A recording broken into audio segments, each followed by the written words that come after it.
to the flag of the United States of America and to the republic for which it stands, one nation, under God, indivisible, with liberty and justice for all. Open the meeting up to public comment.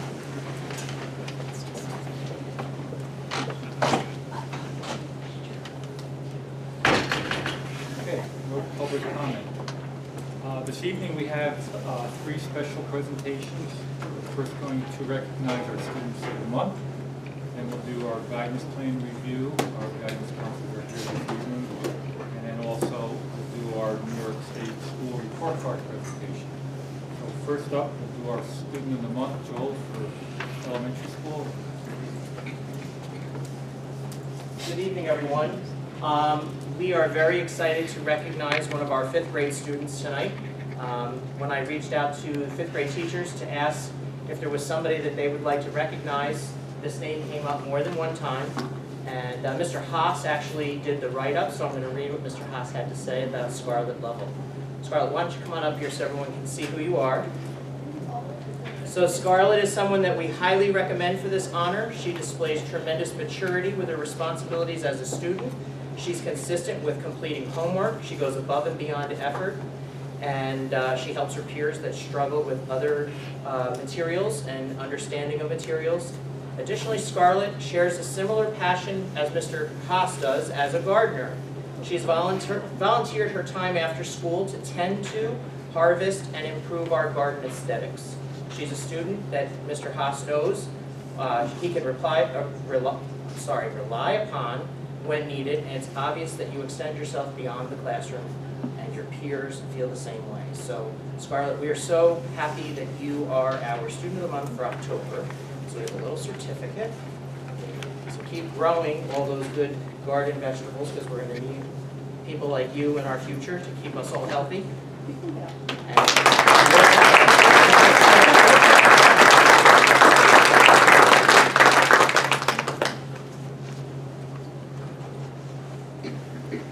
All right, congratulations.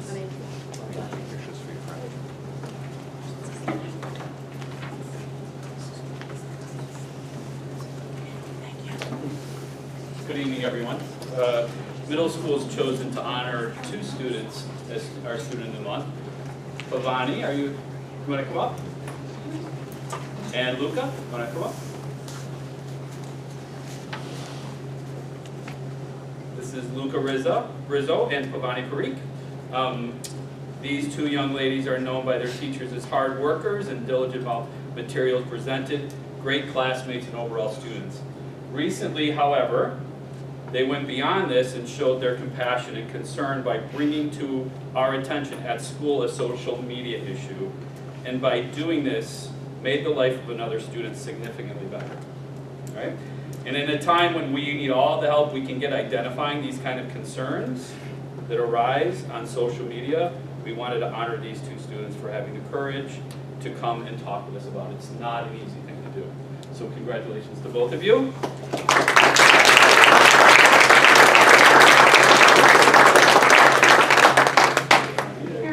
How about I stand in between you? Hold those up, okay?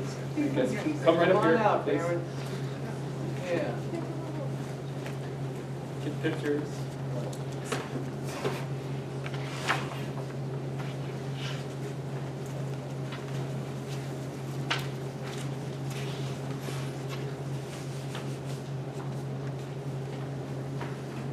Congratulations. Congratulations.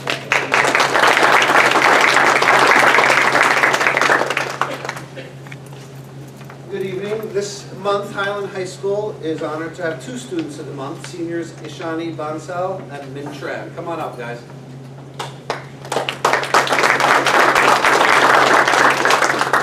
Stand right in between me and Mr. Dutch. Congratulations. There are several reasons why both Ishani and Min deserve to be students of the month. But what propelled them to be honored tonight is that both Ishani and Min have recently been named semifinalists in the 2020 National Merit Scholarship Competition. The scholarship competition is based on their outstanding scores on the 2019 PSAT NMSQT tests taken last October. They are among the 16,000 students across the country to receive this recognition. These two talented seniors will now have the opportunity to continue in their competition for some 7,600 National Merit Scholarships worth more than $31 million that will be offered next spring. In addition, both Ishani and Min are exceptionally well-rounded students. When asked for a few words to describe them, their teachers and counselors stated the following.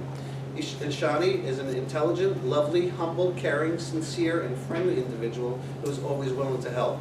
According to band director Dan Schott, Ishani is an excellent musician and a leader in the concert band. She is currently an officer and is an asset to our instrumental program.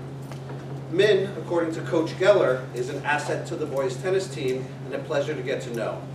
Band director Dan Schott says, Min is one of the finest student musicians I've worked with. He's a true leader and a model for the other students. He has been selected to NISMA All-State 2 years in a row. Last year he was selected for classical performance in the wind ensemble. This year he was selected to NISMA All-State for classical performance in the symphonic band and is currently the top jazz trumpet player in the entire state.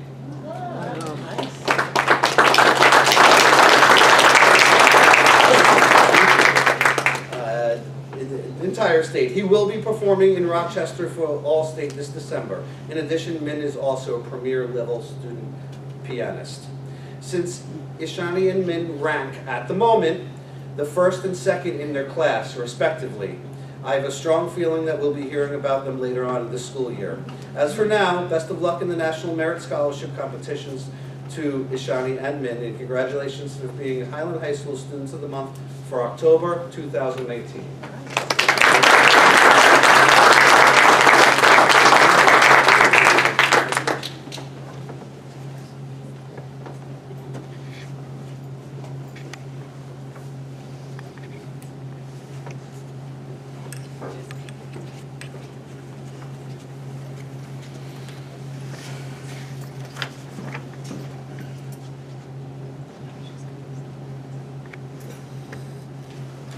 Congratulations, guys.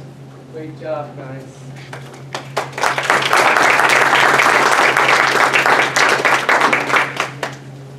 Again, on behalf of the entire Board of Education, we want to congratulate our students of the month from our elementary school and on through our high school level. And a special congratulations to our two high school students. From what we heard this evening, it kind of shows that this district is preparing our students as they move through and to reach that level as a senior and can go on to higher education. It's just a real attribute to this district, and I'd like to congratulate all those along the way that helped develop those students as they are right now seniors. So congratulations to all our students in the month.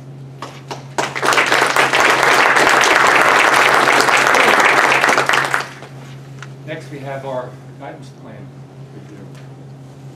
So I'd ask the committee to come up.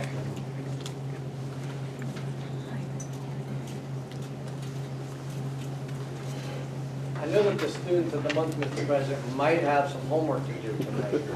So if they needed to go, now would be the time to get your homework done. Certainly can stay to watch the guidance plan.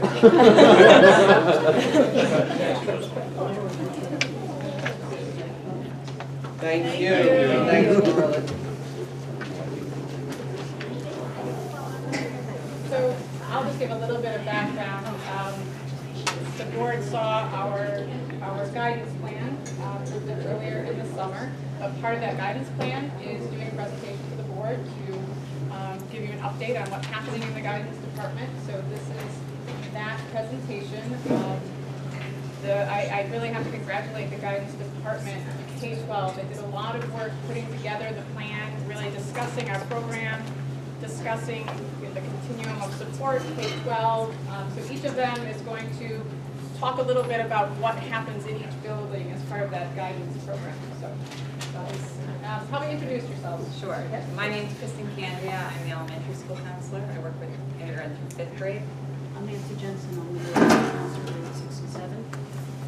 And, go ahead. I'm Connor Kenny, 8th and 9th grade school counselor. And I'm Kelly Nelson. I am a 10th through 12th grade school counselor for half of the alphabet, and Heather Bragg is the counselor for the other half. And she couldn't be here tonight because she was coaching. I'll cover. Yeah. So we were just going to briefly go through what our roles are in each building. So I'll start as the elementary school counselor. I work, like I said, with kindergarten through 5th grade. And I do individual counseling, crisis counseling, or crisis intervention. I also run many groups. Some of the topics are listed. I run confidence boosters, divorce groups, worry, I call them worry monster groups, friendship, anxiety, mission transition, that's with 5th graders to help them transition into the middle school. And I do lunch bunches a lot as well, especially with the new students. And I also do a lot of classroom lessons, and I presented 2 years ago, I think, on the program I use, which is Second Step, and we cover skills for learning, which is listening, focusing your attention, using self-talk to help you learn, and being assertive as one of the skills. And then we go into lessons on empathy, also emotion management, calming down those strong emotions, and problem solving, and then also internet awareness for some of the grade levels. Hi, I'm the middle child. And we have a whole different role. Our role, we do a lot of individual counseling as the need arises, which is pretty much every day, all day long. We do academic, social, and emotional counseling, peer mediation, crisis intervention. We're DASA coordinators. I'm sorry, I'm not good at speaking. If you're all children, I'd be much better space. Teacher meetings, administrator meetings, new student entrance, parent-teacher conferences, parent conferences with parents and teachers. We have a girls and boys lunch club, separate girls lunch club, boys lunch club. It's done through the PBIS committee, and we run both of those. We're dealing with internet safety, whether it's talking to kids about internet safety or dealing with something that has occurred that was unsafe from the internet. And SAIL. We will begin next week. Our 5-week marking period ended on the 11th. So next week, the report cards should be going out, and progress reports will be going out on Wednesday. Our job becomes very academic oriented in the moment in time, where we'll be reviewing with the students their report cards, progress reports, fielding questions from parents, some to the effect of how did this happen, or wow, great first 5 weeks, very exciting. We do 6th grade orientation activities with Kristen's help, and we attend 504 and IEP meetings to help with any decision that comes out of those meetings that might impact us or that impact the teachers that we need to communicate. Ultimately with the goal of getting the students to the high school level. So all year in the high school, we work on individual counseling, academic, we review at-risk students, individual counseling for social and emotional events, as well as crisis intervention. I can. So annually, we have activities that will come regularly every year. That includes course selection advisement. Those are individual meetings with every student in the building, geared towards focusing on students' strengths and goals. We do post-high school planning meetings for seniors, focusing on either their college goals or career goals if they're not attending college. We do that typically in the fall, and a large portion of that has to do with college applications.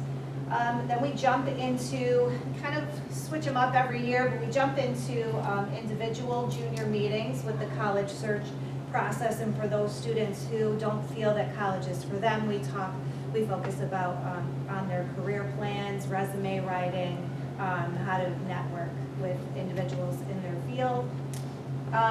And with the sophomores, we continue their career exploration that they had at the middle school by using our Naviance program. As a matter of fact, we use Naviance for all grades 10 through 12, all the activities that we do. And then, of course, in ninth grade, the freshmen focus on their transition to the high school, and Connor can tell you more about what he does with them. Individually, I work on 4-year plans with all the freshmen, where we just talk about what they will need to graduate from high school, as well as exploring whether they want to do college or maybe check out a BOCES program. But that goes on from September up through April to get through everybody.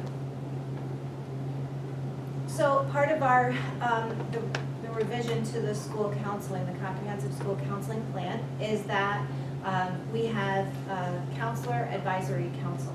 So that's made up of program stakeholders, so we've got the counselors on that council, a student representative, a teacher parent representative, a Board of Ed member, and mental health counselors, school psychologist. So we have to meet, we meet twice a year. We had our first meeting September 30th, and it was great. It was really just an introduction to what the role of the advisory council will be, and that is just to evaluate what we've done throughout the year and plan for any changes that we feel might have to take place. So we'll have that advisory council meeting again May 30th, and after that we plan to present to you, and we'll do that twice a year according to our comprehensive guidance plan. Anybody have any questions for us? Go back to the elementary slide. What, you indicate here you have classroom lessons, and if you could give me a typical day of how much is counseling versus classroom lessons, like what is your day like? I would say my percentages probably are high with the classroom instruction as well as the counseling. I'd say it's probably 40 and 40. That's the majority of my time is counseling and being in the classroom. And I would include my groups with that too. My individual counseling and my group counseling is probably 40, and I would say my classroom instruction is about 40%. And you have parent interaction as well? Yes. Anytime I'm counseling a student, the parent's always aware. I have to get consent from that parent. Oh, yes. So, well, in order for me to continue counseling, I have to have consent. I don't have to have consent if there's a student that just wants to talk to me, and then if it's not ongoing, I don't need consent in that regard. But I would let the parent know if I did have that interaction. I can speak firsthand to what she does in the classroom, because it comes home, you hear about it. Oh, yeah. this is what I did, this is what I did. Belly breasts or what? Yeah, belly breasts, yeah. So we hear about them coming home for sure. That attracts them. My question for the high school. I know one of my biggest, I'm going to call it a pet peeve at this point in time, and I've asked this question to numerous people. I've asked this question even during our superintendent's interview. I hear a lot, college and career ready. How much time do we focus individually with students? I know you said you split with Heather, 10th through 12th grade. Right. Just give us ballpark figures of how much time you really truly spend with those students to kind of focus on, are they college material or should they move into a career? Because I see too many of our students that graduate, because of peer pressure possibly, that they go on to higher education. And I wish, I've been asking this question, but I don't know if anybody has some data that would tell me after the first semester how many of these students are retained at the college level. So I guess my first question is, how much time do you focus on these students to prepare them for the future? They get the individual meetings every year, so we are able to talk individually about their plans just that one time a year. But in 10th grade, they get exposure to that career and tech program.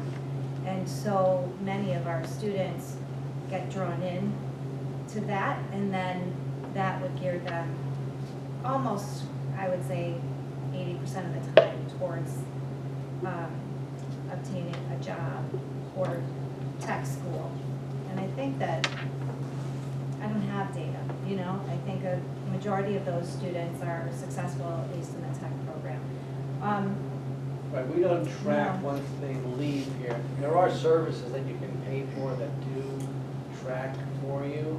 It's difficult though, this is kind of a difficult balance that a lot of school districts, you know, talk about, like, you know, what do we do? We don't track them after school, but really we don't have a means to necessarily track them. Could we possibly have our data person to create a survey to go home and, you know, say, 1 to 2 years postgraduate, send it to families and ask, you know, are they still in college? You know, what did they do? What are they doing now? Maybe accumulate data that way. It would be a short. I know, as counselors, we have talked about putting a questionnaire together. And Naviant's program that we already use and pay for can help us track, but it's an additional cost. Right, Kelly, just going back to We can look my into that. initial question of the time spent with each individual student. Am I hearing you correctly that you meet once with those students? Well, we meet once every year individually to talk about course selections, so like that would, High school course. right, so that would focus on their goals and we would look at, or show them, teach them how to look at, if they say college, let's take a look at the courses that are required for a program like that, to give them some element of reality. And then we'll do the, whatever, in addition to that meeting, we do whatever the plan is for that year. So the sophomores would get career exploration, so they could look to see what kind of education, further education is required. And then juniors would get the individual meeting. And if they go college, then we do a college search. But if they don't, then we talk about. Are you often somewhat, I'm trying to find the right word, someone, you know, students looking towards a career, let's say as a civil engineer, I mean, do we offer enough in that field outside of the math that's required to kind of get them a little understanding of what moving into engineering is going to be? I mean, we don't have any pre-engineering classes. We don't have any of those type of We do. classes. So, I mean, how do you overcome those stumbling blocks? When you really, you're it's kind of tough. handcuffed because you only have a certain amount of electives that you Mhm. can place these students in to kind of give them a taste of what they might experience at the college level. Right, I mean, we really do just rely on their success in science and math. And the same thing goes for business, because we lost our business department so many years ago, and the students come in and they want to explore, and they can't do that within the school. So some of them might take a summer experience at a college, take a class somewhere. It is difficult. I find that, you know, sitting on this board for a good number of years and trying to get our district to move in a direction to make our students well-rounded. I know state education department puts mandates on us, and sometimes we're governed by those mandates, but you know, and this is out to our administrators and everybody, we gotta look to kind of broaden our electives to allow these kids more of the opportunity to explore, not just what the state says you gotta have as far as the curriculum. I think there is opportunities out there. We gotta try to be creative and make those things happen so these students are exposed to a lot more than just what the state is mandating. So I know Mr. Zimmer just covered this recently, but in the last 2 years now, we do have a lot of the high school teachers who do teach 6 classes already, just to, you know, cover the classes we have. We do have a large number of college courses, but we just added about half a dozen electives. Can you just? We added 5 electives, I think, back during the budget cycle. I believe 3 of them were in the music field. Well, we have the new STEM program, Right. and this year we added creative technologies, an elective, also a business class, the mouse class, the Microsoft class. So each year, the plan is to add a few Okay, more. 'cause I didn't hear those during the budget. I think the Well- five that you brought back were, 3 of them, I believe, were an expansion in the music field. There were 2 in Yeah. the music, I don't correct. believe I heard the, Just go through them again, just. Sure, I don't have my list with me, but we have principles of engineering, in this, which is one of the STEM classes we offer, computer science, and creative technologies. Those are the 3 STEM offerings that we have. We have 2 in the music department, which is, one is introduction to different types of instruments. The other one is music writing and history and appreciation of music. We also have music theory is one of them. The mouse class, which is the Microsoft Office users class that gives students certificates in the various Microsoft suites. And the Wonder of Science, we also have a new elective in the science and department. those I didn't hear that early on. Have we any externship programs, or have we explored externship programs? The possibility of that? We haven't explored since I've been here. Should we maybe set up something in this department? I mean, we have many wonderful businesses here that might, if we know I don't know, if guidance were to give us guidance as to where we think that interest may lie, we can approach as board members or as administrators, can approach local businesses and see if they'd be willing to set up a formatted externship program. Right, yeah, and then you would need probably a coordinator for that. I know in years past, that was more like a school to work program. You remember those days? A lot of schools had hired a school to work coordinator because it is a full-time job to kind of be the middle person between the businesses and the students, the schools. So we also have a new program that started this year where the high school administration is bringing in leaders from the community to talk about what they do. So Mr. Judge, maybe you can just give the board a Sure. brief I mean, just to go off what you were saying first, that is actually a whole certification area. It's called the Coordinator of Work-Based Learning Extension certification. I had gotten it as a teacher. I believe one person in district currently has one, but isn't utilizing it as part of their current job. But if that type of exploration were to occur, there is framework in place from the state for those types of positions as well. I know that Mr. Zimmer is going to talk a little bit about the Lunch and Learn with my board series during his Now's board probably a good report. time. Certainly. Do you want to? Sure, I will have some prepared for in addition to my board report. I'm happy to report that Highland High School will have its second monthly Lunch and Learn with a Leader on October 23rd. The objectives of the program are twofold: is to increase access to important life preparation skills for our students and to strengthen the bond between the community district and our students. The program brings in a business community member for 45 minutes each month to have lunch with and teach students life lessons such as financial credit, auto maintenance, nutrition, job interviewing skills, etc. 25 students can be accommodated in each session, and students sign up on a first-come, first-served basis. The September session featured Ulster County Legislator Herb Litz. Mr. Litz discussed the importance of local government and civic engagement. October session will highlight TRC Auto Owner, Operator, and Master Technician Matt Barr. Mr. Barr's topic will be various career paths in the automotive repair industry. And I'd like to thank all the community members willing to donate their time to share their expertise with our students. I will not put you on the spot, but I know Bella did attend the first Lunch and Learn. She was also the first one to sign up for the next session. Yes. So the Lunch and Learn sessions, I think, are very helpful, bringing in community members in fields that we haven't necessarily explored, and then for them to come in and talk about, what they do and options that we may not have thought about is very helpful. I did enjoy the first one with the Ulster County Legislator, and I am looking forward to Matt Barr's TRC presentation on the 23rd. So that's just one thing we had, and one more thing that we added this year to help. You're saying that's a 45-minute session once a month? It's yes, lunch, it's 47 minutes, technically. The newer electives that you mentioned earlier, how's the enrollment in those? It varies. Some are very strong, and some we're still working on to fill up a little more. Almost all of them are in double digits, I'm happy to say. Some are in close to 30. Are they something that the students themselves have brought about to either guidance or yourself that they would like to Yes. dabble in some other areas?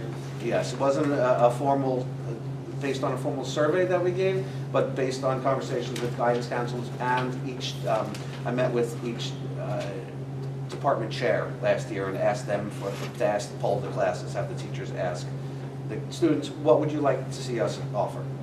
So those are the additions that we're offering this year is a result of those conversations. Good. Well, hopefully we're moving in that direction of trying to broaden the areas that our students can dabble in.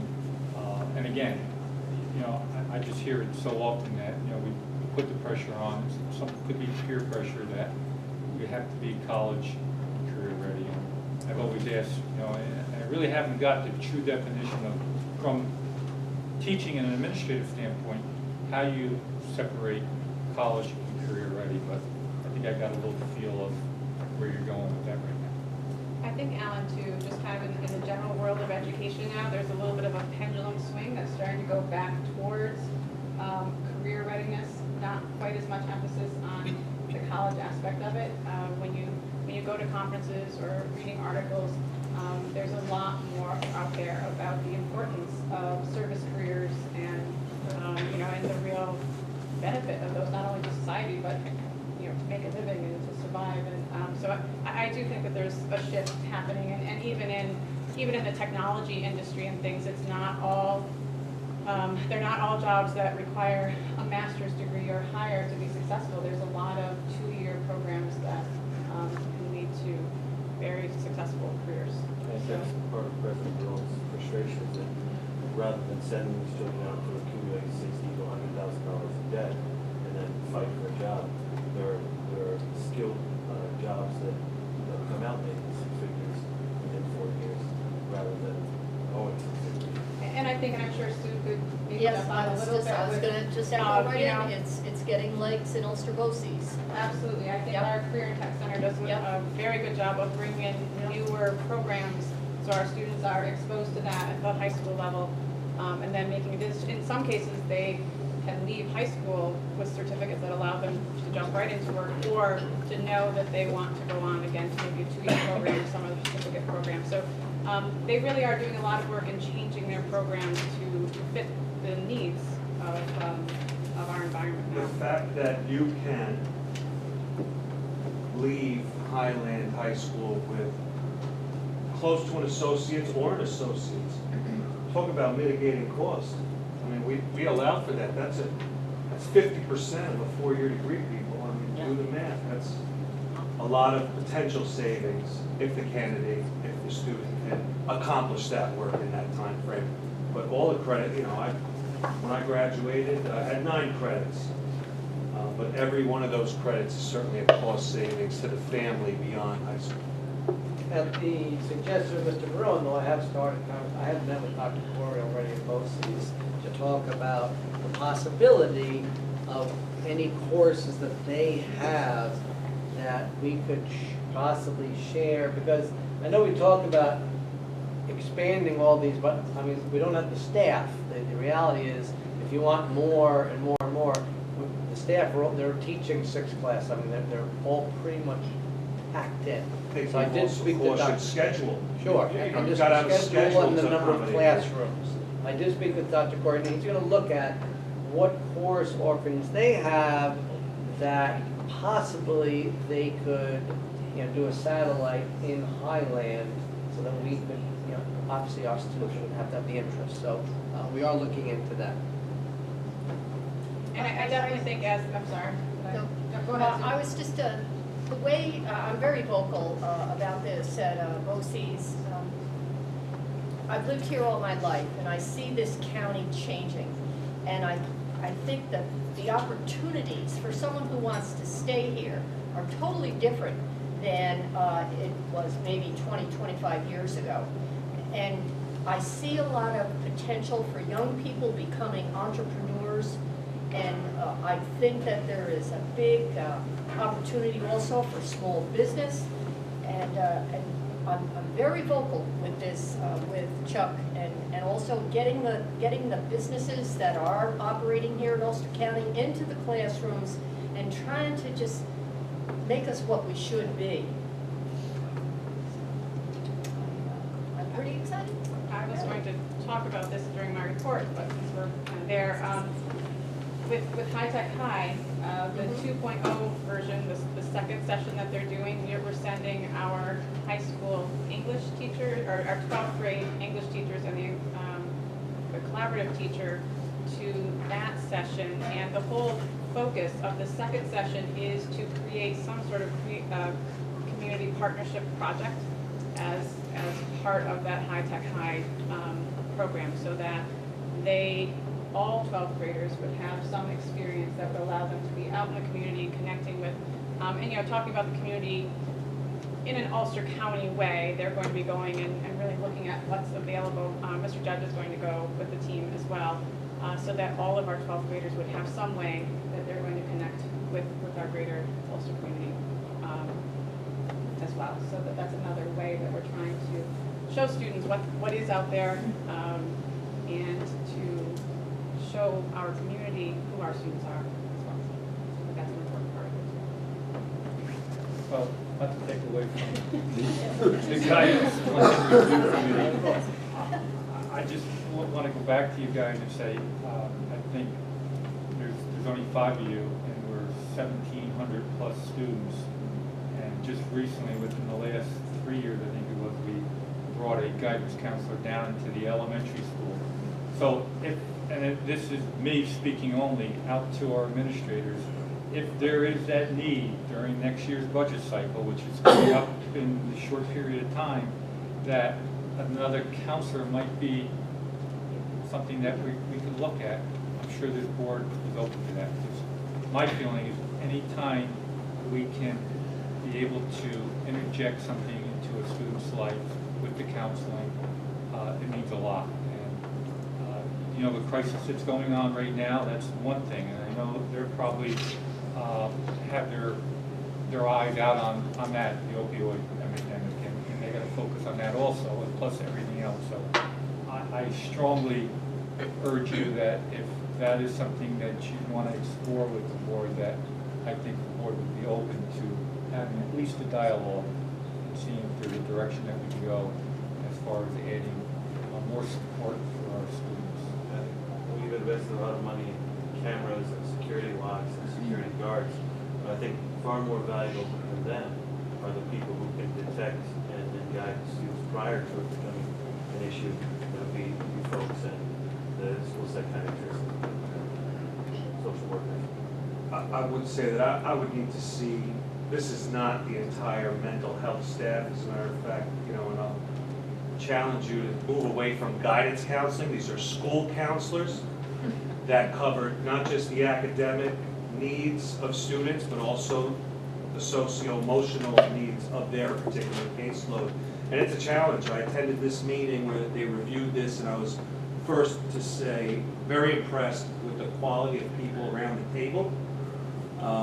Very caring, very understanding of the shift from guidance counselor to school counselor.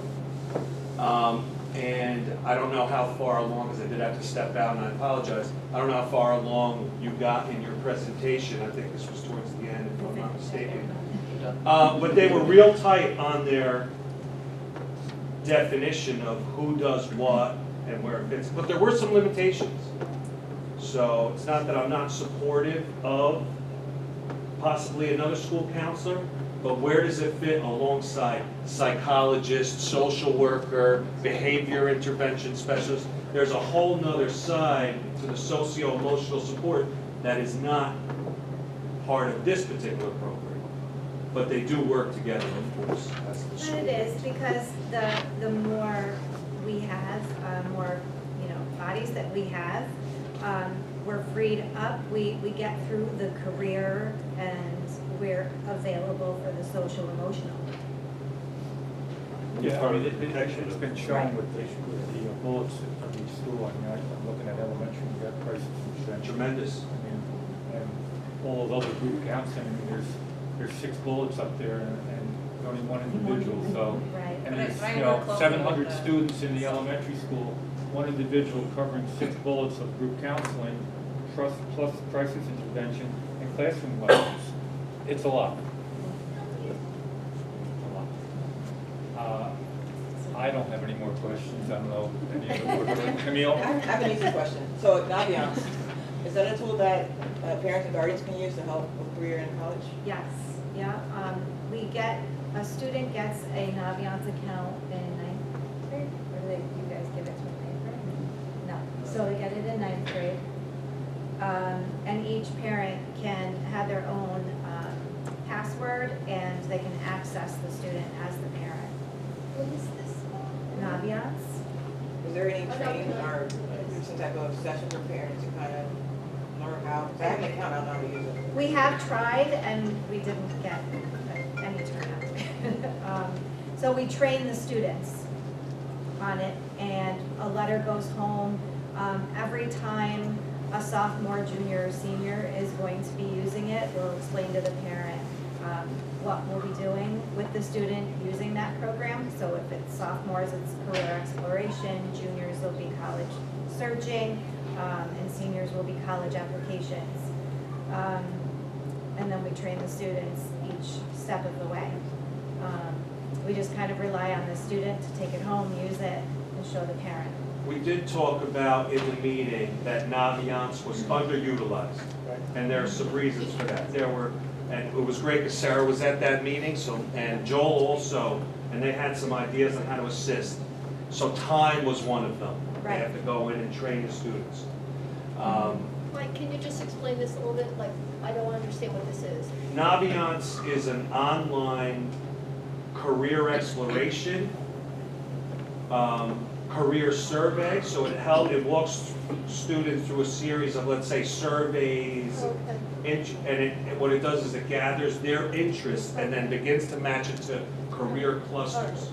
And then as they move up the continuum, 9th, it turns into matching those career clusters with, is the program certified? Do you need a 4-year degree? Do you need whatever degree you need? And then begins to match them with higher ed institutions so parents can see costs. It's a huge database.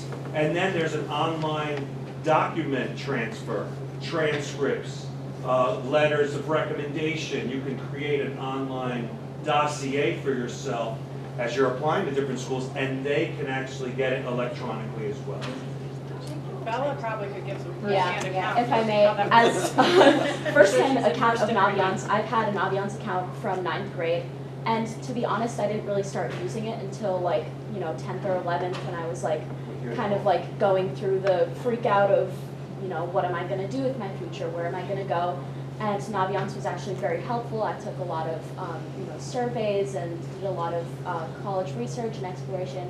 And now moving into my senior year, it's helpful for applying to college. So you can actually link your Naviance account to Common App, and Common App is used for college applications. So you can link the two together and then use Naviance to invite your counselor recommenders, your teacher letter of recommendation, send your transcripts to the school, and really just manage all the schools that you're applying to. It's very, very helpful. I've been on it every day this year. It's an amazing program. We're limited because we have to pull students from classes in order to teach them how to use it. And we go into classrooms, we push in a lot, and what we talked about at the advisory council is just we can only interrupt classes so many times a year.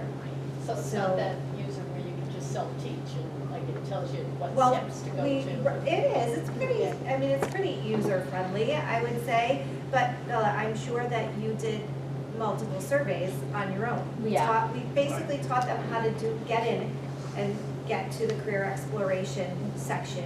We took a brief survey. It was probably one of the few that we could do in 40 minutes, but it was really like a 20-minute by the time you get them logged in.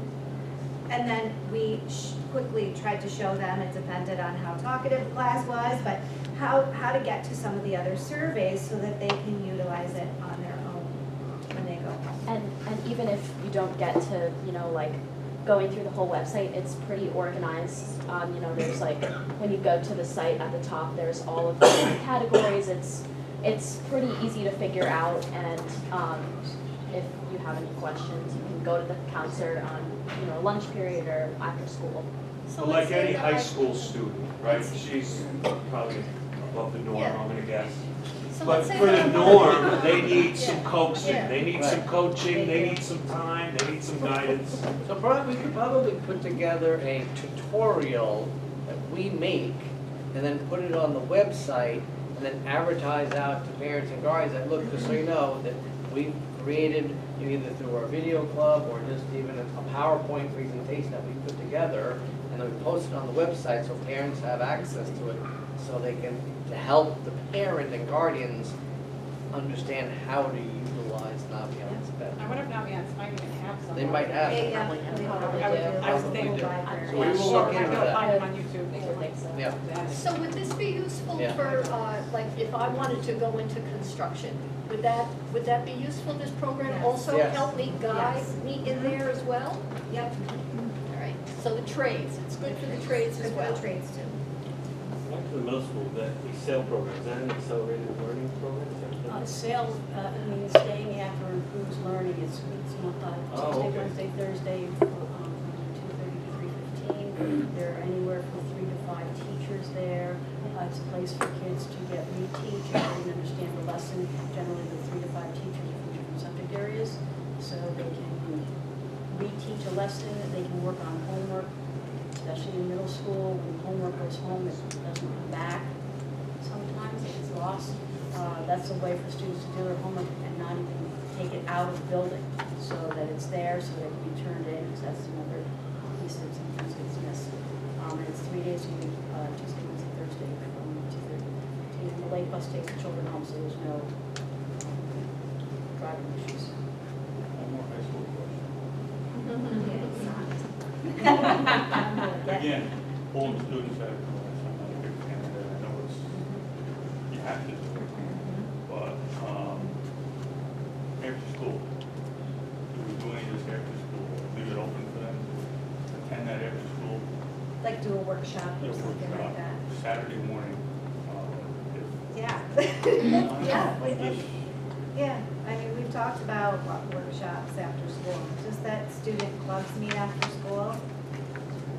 They get extra help after school. It would be a low turnout, most likely, but maybe just in the beginning, you know, until it caught on. We certainly try that. More palatable than a club meeting, but you don't want to see your class. Right. Yeah. I mean, and then we only have short bursts of, you know, maybe 30 minutes a pop after school. It's hard to get into something, but even just little small things that you can show them that they didn't know about before. I have seen students leave my office after doing a college search and they're so excited to just explore, go home and explore some more and find lists of colleges.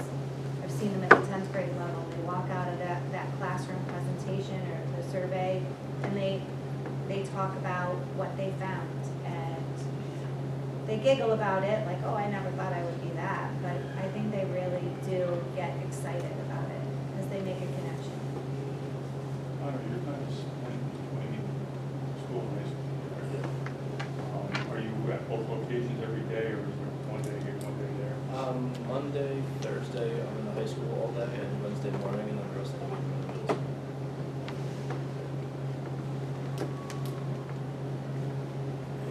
Anyone else? Any questions? Thank you. Thank you very much. We'll see you after our May meeting. Good discussion.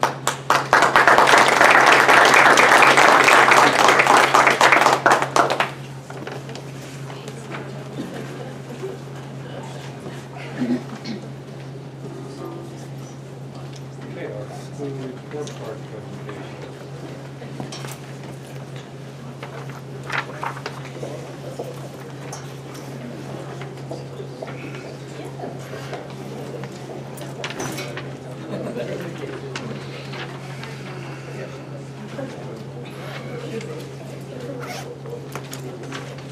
Yeah.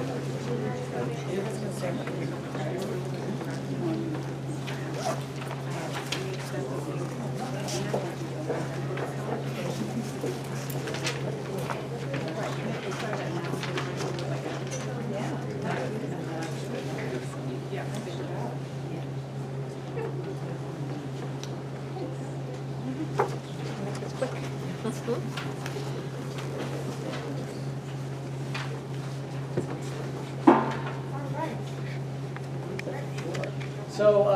for the board and for the public, we're going to be presenting our 3 through 8 scores from 2019. I would say this overall about the scores. We're here for full transparency. We know that there's places where we need to continue to make improvements. There's also a lot of places where we've made significant improvements. Overall, I would say that the scores are all moving in the direction we want them to move, with areas certainly that we need to concentrate on. This is, though, like in any district, this is not a sprint. This is a marathon. It is a long process. So we're going to be reviewing the scores for ELA and math. You'll see by the grades, we go back about 6 years. We'll explain some of the scores to you. We'll make some comparisons just so you can get a general idea of how we're doing as compared to our neighbors and the state. Okay, so some of the slides, I'm not going to spend a ton of time going through the individual information, but starting with our ELA scores, looking at,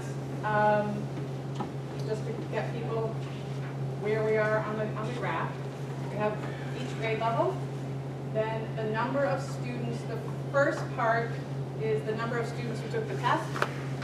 The second part of that is how many students there are in each class. So in grade 3, 86 students took the test out of 123 possible students last spring. Okay, so May, or that would have been April, or March or April of 2019. 12 of those students scored a level 1, which means 14% of that 86 scored a level 1, and so on through level 2. So where the green line is there, level 3 and level 4 is considered proficient. Okay, so that's what you're striving for, is that level 3 and level 4. Again, I don't want to go through every single one of these. To get the overall proficiency level, if you add the percentage of level 3 and level 4, that gives the overall proficiency level. I think it's a little bit more interesting, rather than looking at the individual year, to look at the 6-year proficiency summary. So these are the students, or the percentage of students who were proficient, so who scored that level 3 or 4 over the last 6 years at each grade level. In this case, our green line here is separating out the newer test for the 2017-18 test and the 2018-19 test. The state changed the test from a 3-day test to a 2-day test. That means that straight up comparisons previous to that are not as accurate because it was a very different kind of test. Actually, in 16-17, that one's even a little more different as well, because that became untimed. Students could take as much time as they needed to actually take the test. What you don't see here either, our lowest participation rate was in the 14-15 school year. Each year since then, it's gone up a little bit, not dramatically, but we have seen larger numbers of students taking the test, especially at the 3rd, 4th grade level. I would say the students that are now in this 6, 7, 8 are the students who are the most likely to have refused the test when the movement really started going. So there are students in those grades who probably have never taken a state assessment already. So when you look at this, I'm very encouraged by our numbers here in our 3rd, 4th grade level. We remain constant in 6th grade, but of course there's always work to do. 8th grade, traditionally, even before the state assessments were tied to teacher evaluation, 8th grade has always been a challenge. I'm sure, Alan, you probably remember us talking about this, or having Lisa talk about this 15 years ago. There's something that happens with that 8th grade, that their desire to do well on it, just doesn't seem to be there, or it doesn't seem to matter as much to them. Can you just talk about fifth grade here? Sure. Well, we're doing item analysis to try to get an idea of why there would be such a change from one grade to the next, or from one year to the next. You know, sometimes it's the emphasis that the state gives on a particular topic or category from one year to the next. There's also, Karen could probably talk about this a little bit more. There's a p-value, which is associated with the test, and that tells you how difficult the test is in comparison to other years. So sometimes that p-value is actually lower, right? The lower the p-value, the harder the test. The lower the p-value, the harder the test, the higher p-value, the easier the test. P-value goes from 0 to 1.0. And the state tries to have questions between 0.3 and 0.7. Ideally, a p-value is 0.5. And most tests in New York State, the average is about a 0.5 for the entire test to a 0.54. Right, but it varies from grade to grade and year to year. So some of the work, and we're going to talk a little bit later in the presentation about the work that we're doing with this, but a lot of the work that Karen is doing is meeting with teachers to go over the individual items on each assessment to look at, okay, what are some areas that we need to work on more? What are some areas that we, former student, one of my first students ever, what direction do we need to move? You know, the challenge with that is always if we move too much towards an area that we missed this past year, do we then not hit something that we're supposed to for the new test? So it's always trying to get that balance with the assessment. But as Mr. Bon Jovi mentioned, if you look at the trend over time, we're moving up. There's always going to be variations, and we've seen this every single year. There's always going to be variations from year to year, up or down. Are we also looking at, I mean, if you kind of go diagonally, right? Yes. Because for the most part, I mean, there are ones that are looking like they're improving significantly, but then like from fifth grade from 15, 16, and then sixth grade from 16, 17 went way up, but then 17, 18, something happened. Right. And then, so it looks like it's just. Right, and that's where that up and down seems like it happens. And sometimes it's, like for instance, in math, there is a huge jump that happens between third and fourth grade. They're really getting much more heavily into fractions, so we're starting to work on that more with our students. We'll talk about math in a few minutes. But sometimes it's whatever the content is becomes a little bit more challenging. You know, sometimes it's a group of students who go through. There's so many different factors that can play a part in that. But yes, we try to look at it from year to year across the grade level, but also look at it longitudinally for a cohort of students. That's hard to put up on the screen. We've done it in the past, it just gets kind of confusing. Were those participation levels pretty much consistent going backwards? I mean, I noticed in the 8th grade, there was only 1/3 participation, the rest are relatively 2/3 participation. So I would say the 8th grade has been pretty consistently low, like that. The rest of especially 3rd, 4th, 5th grade has been going up more significantly than that middle school.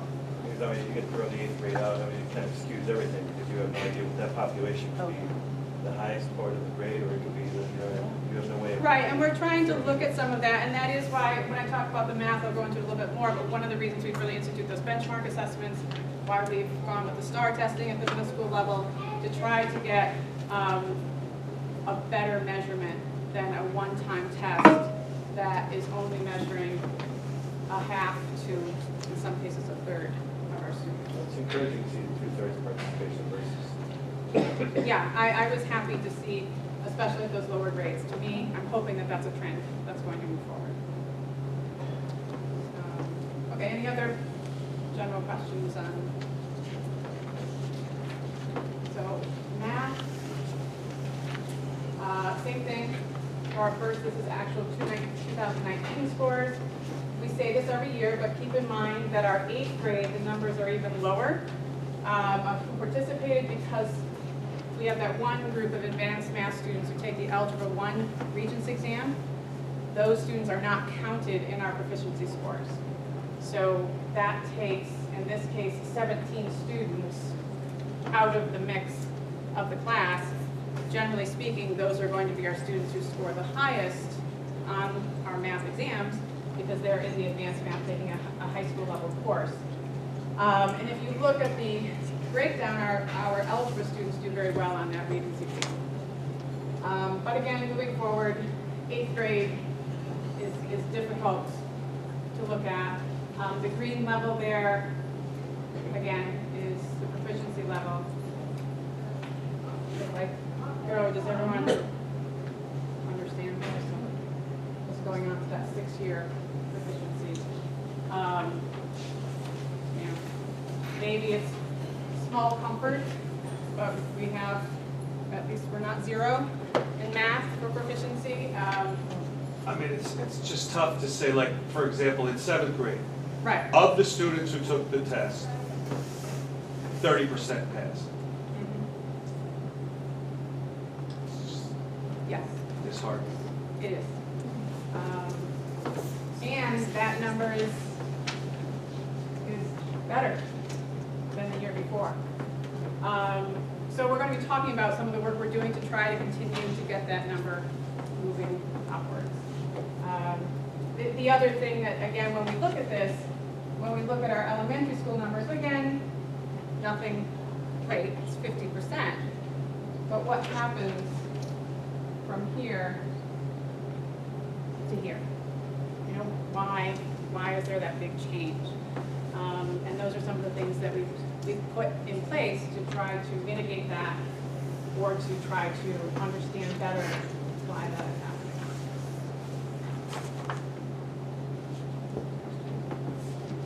So now, this is grades 3 through 8, looking at it from a state, region, Ulster County, and Highland perspective across the last 3 years. So obviously, that's the state average of students proficient. And this is across all 3, so 3 through 8 as an entire group, rather than individually by grade level, like we've been looking at on the other graphs. The region is the 4-county RIC region, so that's Dutchess, Ulster, Orange, and Sullivan County. And then obviously Ulster County, that's comparing to the other 7 schools. I'm not positive that Marlborough is that included? I don't think so. They're in the Orange County group. So when we look at this as across here, compared to others, we're holding our own. Again, when you're looking at the state numbers and seeing that 47% of students across the state are proficient, what does that mean exactly? But again, 39, 42%. We're right in there. We're doing well against the other schools in the county and in the 4-county region. I'd like to see a comparison of schools of our size rather than, because unfortunately Kingston has its own set of issues. And I would like to. What I can give you, Sue, what I did last year, where I at least do against more specifically each school in Ulster County, or each district in Ulster County. Would that be? For instance, I think Marlborough and New Paltz are bigger than us, but at least we're more comparable there. Marlborough is pretty close, actually. New Paltz is probably a good 150 more students at the high school anyway. So but yes, I can give you that information. These numbers can get skewed because of Kingston thrown into the mix. Girondouts, the Geronioras, Spattenville. Also pull some of those from Cornell Park Extension. Within 200 students. So it seems along those lines, we see if those schools have the same drop off at 6, 7, 8. I have looked at it. Most schools do. So it could be an adolescent issue around I absolutely think that that's a factor that plays a part in this. And I think that's the same thing when we talk about refusal numbers. There's a lot of peer pressure that's happening in that refusal number, whether it's student peers or parent peers. We've got to overcome that. But yes, if we look across county, the middle school numbers generally are lower. So the next question then is, what are we doing with this information and how are we using it? So I'm going to have each of the principals talk about that. So, looking back at ELA over the last few years, even with the change in the test, you're aware that we changed to the Teachers College Reading and Writing Project at the elementary school. I do think that we are seeing gains in that. It's going to, before that filters and makes our numbers go up, we're going to need some more time in that program. But the model is getting kids into literature much more deeply than they were when they were assigned a full class assignment. The writing, we just implemented this last year. Second grade has just come on board with that. That training is still happening, as I mentioned in my board report. The Foundations program, that is a more systematic approach to phonics instruction at the lower level, rather than every teacher coming at it from a different standpoint. It's a much more consistent and targeted instructional method. We just brought Foundations in last year, or actually 2 years ago we started it, and we're rolling that in a system where you didn't give kids in second grade that program when they didn't have experience with it in first grade. So it was a rollout that happened over the last few years. From the data, we knew that Teachers College needed support with our expenditures, with classroom libraries, and then we went one step further and we've talked about the level book room, which is up and functioning now across the hall. Implementing some online practice. There's Raz Kids. There are other things that can be used, and teachers have dabbled in different online platforms, but Raz Kids is the one that provides kids with the most online practice. And then we looked at what are our assessments that we're using that give us data beyond just what the state assessment data gives us. So this gives us more real-time data.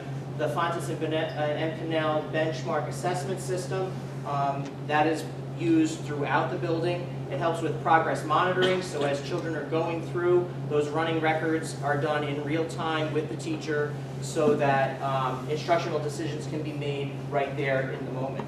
Also helps with targeting our AIS groupings and the DIBBLs through M-Class, which is an online service that we subscribe to, and all children are tested in that at the beginning of the year. It helps to formulate what those AIS subgroups are and target specific needs. The thing that you need to know about the AIS is it's not you test into AIS and you're there for the whole year.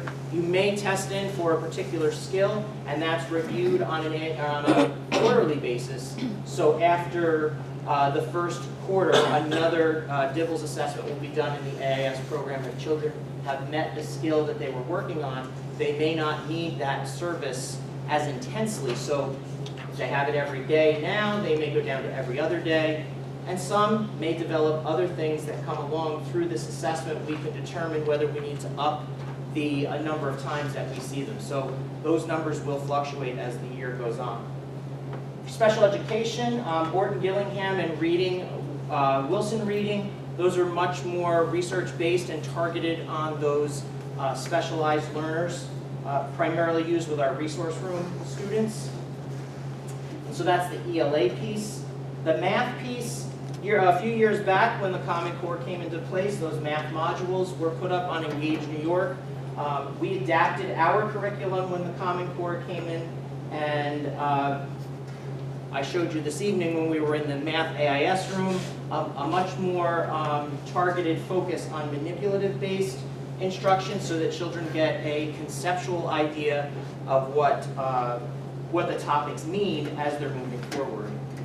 We knew then from the math data that was not showing us, we saw what the kids were doing in the classroom, but it wasn't showing up on those state assessments.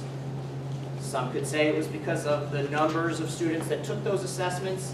Could have been, it's that one time of the year. So we felt it was important that we created benchmarks. And so there are 4 benchmarks that were locally developed based on the standards. done 4 times a year. That data is shared with teachers, and that guides their data meetings while they're progress monitoring their students. And also M-Class Math, which is another product with Amplify. It's similar to Dibbles, so the students that receive AIS can get that online progress monitoring done in the classroom that can help target what specific skills those children need an additional dose of instruction. So as I said, we felt we needed those benchmarks. We put those in process a few years ago, and we continually look at those benchmarks to see, is the rigor of our benchmarks equatable to the rigor of the state assessment? And as Sarah said before, sometimes that mark moves slightly one way or the other, but that's what those professional development and superintendent's conference days have been used for. This conference day that was just at the end of September, the teachers were all given the state assessment data and their benchmark data and asked to go back and look at standards to make sure that we were using best practices in each of the standard areas that most importantly were showing up on our benchmarks as needing improvement, because you don't want to change your whole program based on state assessments that are not necessarily testing the whole population. So that's what those benchmarks are helpful for in guiding some of that discussion and planning. I didn't talk about web-based, I skipped right over it. So some of the web-based things that we've been using in math that students can use in the classroom, we dabbled with ST Math last year. We have Prodigy being used in some classrooms. Extra Math has been used in many special ed classes for years.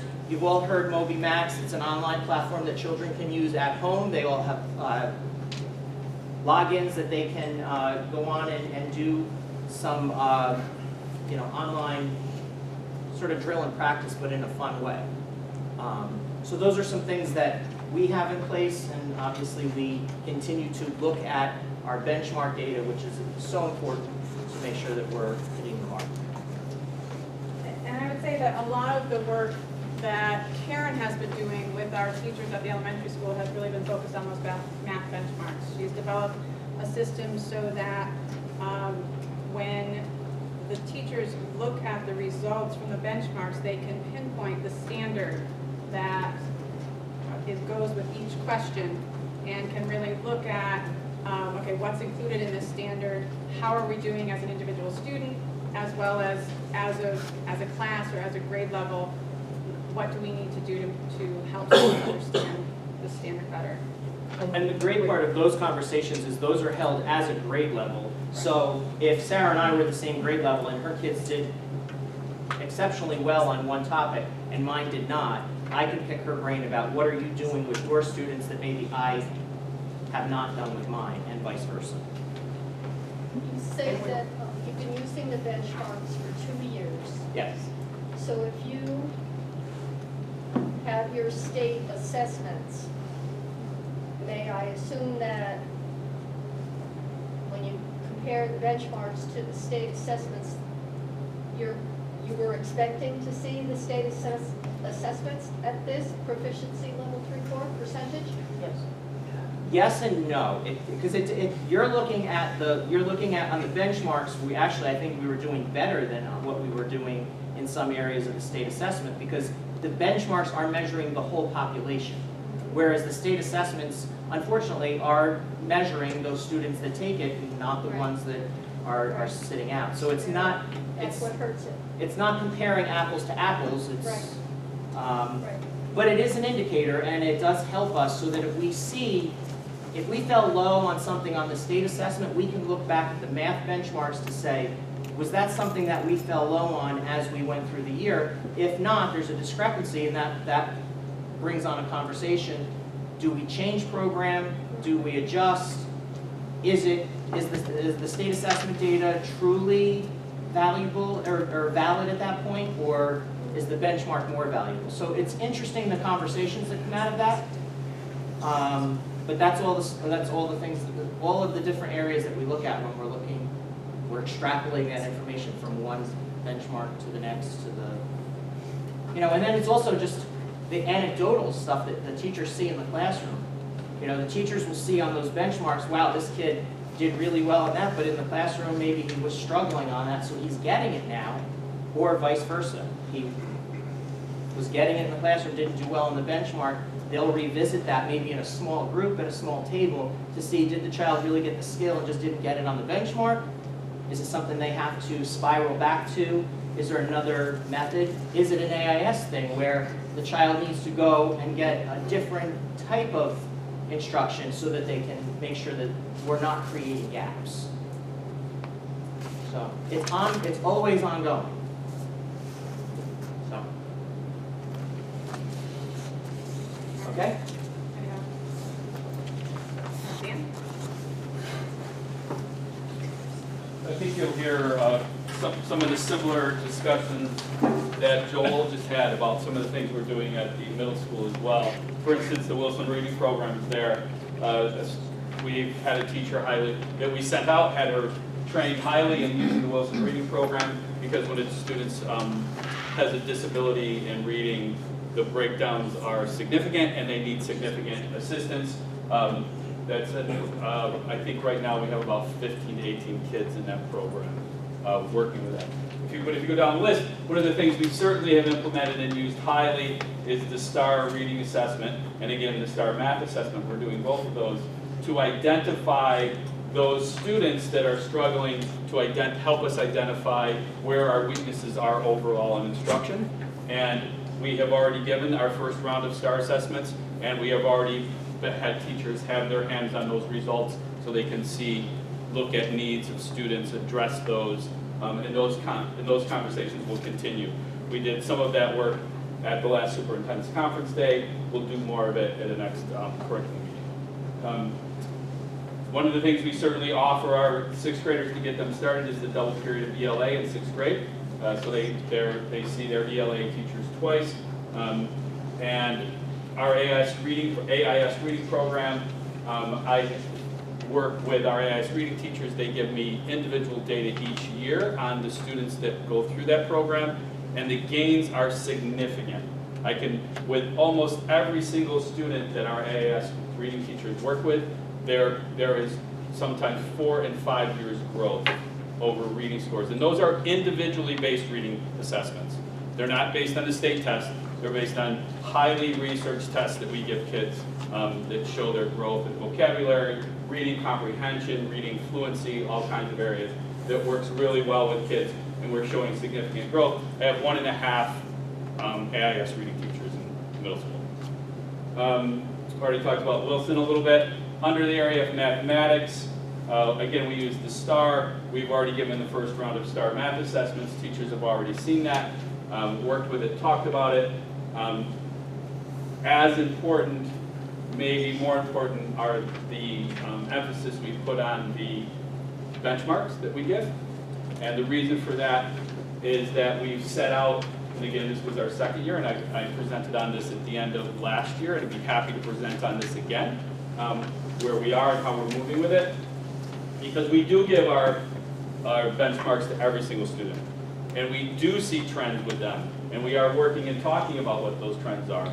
And children are more invested in taking this test. And these test assessments are based in really research stuff. We pull most of our questions from, right in my head, Castle Learning.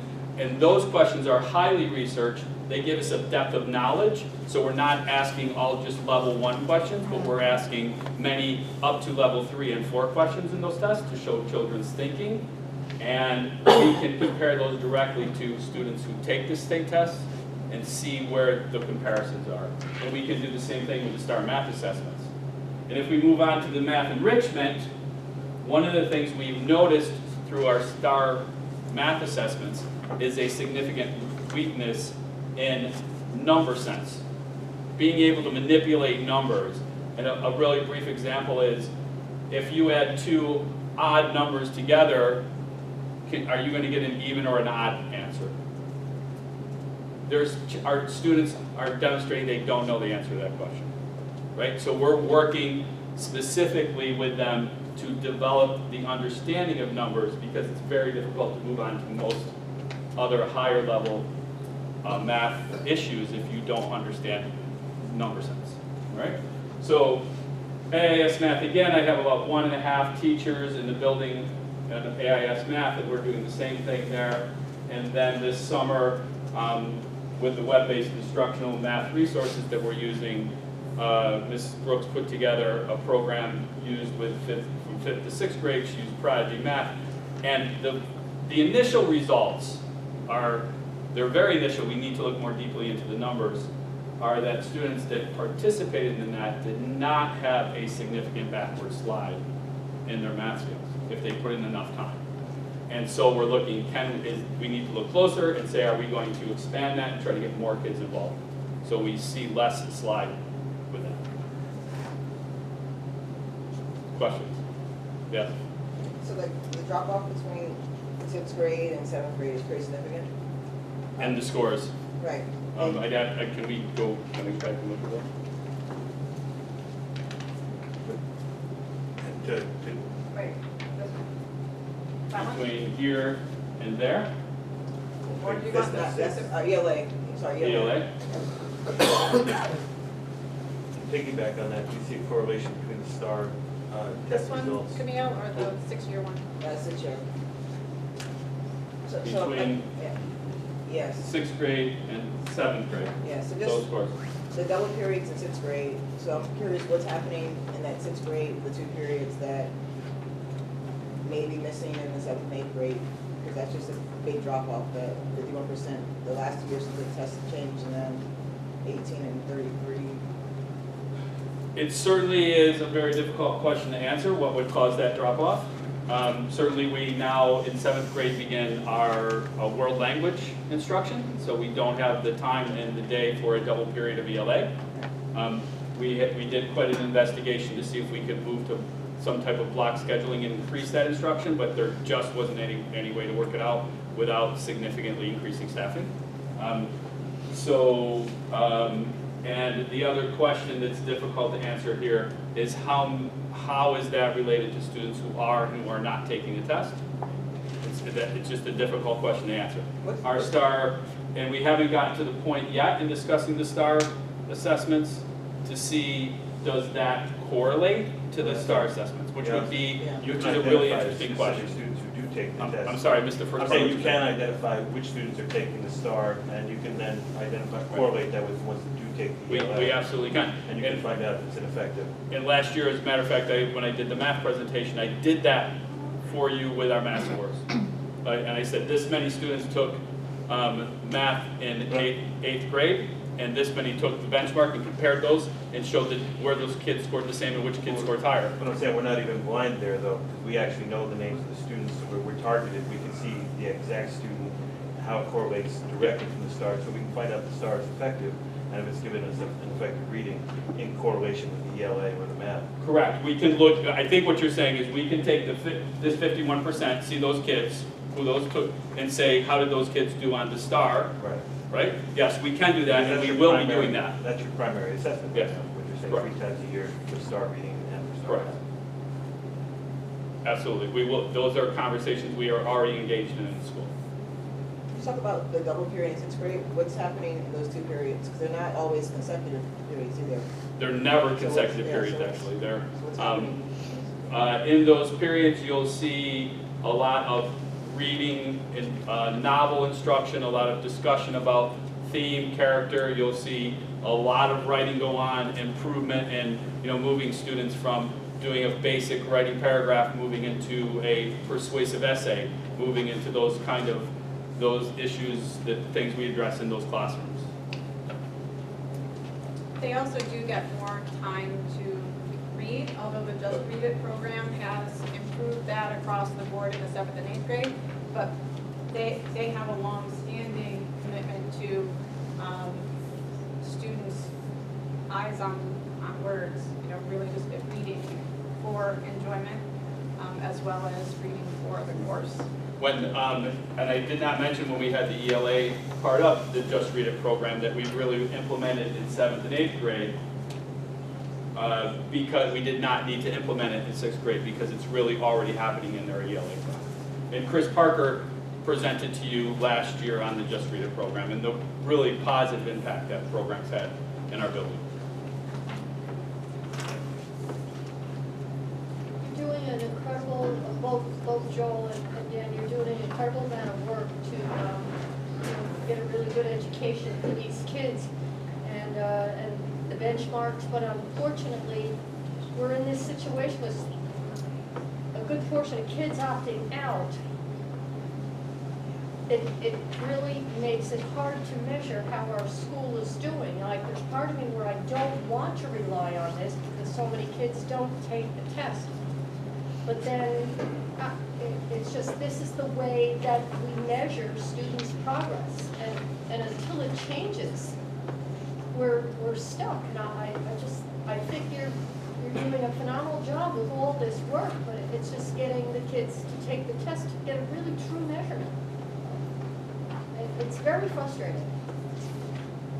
Inventive. I have to say, the one thing I'll say about that is the support from Sarah, from Tom, from all of you about us doing things like developing the benchmarks and implementing the STAR so we can keep our hand, keep our eye on that prize. Because it's very difficult to keep our eye on it with the state test, the way it is now. And we're hopefully seeing that positive change more kids take. So moving forward, just a couple of things. First of all, the high school results of the sports report card aren't official yet, so we'll be doing a separate presentation. But when we look at our results on a high school level, our students do very well. We consistently have a high graduation rate. We consistently have a lot of students who are not only graduating with advanced Regents diplomas, but also, as Mike mentioned earlier, almost with associate's degrees in their college courses they take. So I think that's also an indicator that we can use that can be a positive look at the work that our entire K-12 program does to help our students be prepared. But I also feel what you're sharing with all of this, that every year when I look at these, I want those to represent the work that I know everyone is doing and working so hard on. Every time I meet with a group of teachers, they're really overwhelmed with how hard they're trying to get their students to do the work that we know they need to do to be successful. So at least we're moving in a more positive direction. A few things that we're looking at, in addition to the work that we're already doing for this year, always BOCES professional development, special support, whether it's sending teachers to sessions to learn strategies. We do have a lot of teachers that participate in sessions that run from 4 till 7 after school that are more targeted to very specific either math or reading strategies, strategies for our E&L students. We have a high participation rate with that, but also, as you know, this is our 4th year now of having a BOCES content ELA specialist that's in the elementary school building once a week, really helping us with that teachers college, both reading and writing rollout. She meets not only individually with teachers, but also on grade levels or with a cohort of special education teachers or self-contained teachers. Or she is fully scheduled every day that she comes. She works mostly with Dr. Araka. I meet with her regularly as well to monitor that work. So we may be looking at something like that in math, possibly at the middle school or elementary school level. If not this year, then maybe looking at it for next year. The one focus that I really want to look at this year is investigating a math program. As Joel mentioned, when the Common Core came out, we really focused on those New York State modules and building our curriculum around that. And one of the reasons we did that is because there weren't really standard math programs that had been built around the Common Core standards. Mostly what you saw when they said they were Common Core is it was their old program and they put a new label on it and maybe rearranged a couple of things, but it really wasn't a Common Core program. Well, now the state now we're on to the next generation math standards. So they've tweaked the Common Core, but textbook companies and programs have had a little bit more time to adjust to what the expectations of the Common Core are. So I would like teachers to look at math programs. One of the things that has been, I would say, a frustration for us is that there's not as much research-based work done in math instruction as there is in reading and ELA. So it's harder to go to like Teachers College at Columbia or some of the other education programs in the country and find math programs that are kind of endorsed by those schools.